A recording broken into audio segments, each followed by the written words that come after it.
And we are back. This time I'm going to show you how to turn a regular image into a vintage black and white using Photoshop. I've got the original here, I'll copy it, pressing Ctrl J, and now I'll crop the image. If you don't have these helping guidelines, this helping grid, click up here. I'll use the rule of thirds. There are many other by default that you can choose from.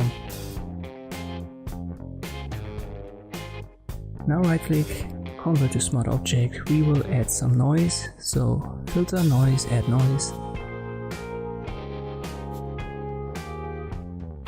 Don't use too much, it makes that effect look unrealistic. Maybe around 20% should be fine.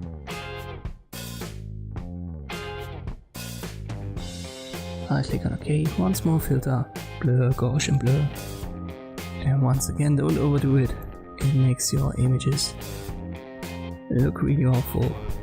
Something around 1 to 5 pixels should be enough. I'll use around 3 for this image. Now I have an adjustment layer black and white opened, and then click on the little tint box to check it. We will give it a very light orange beige kind of color, and I'll add another adjustment layer for the brightness and contrast, and I'll increase the brightness.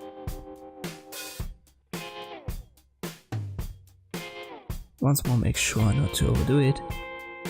Maybe around 50 to 60 is fine for this image, but let me play around with the tint color a little bit.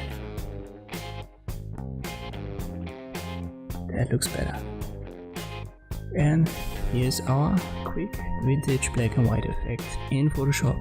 Thank you for watching, and I'll see you next time.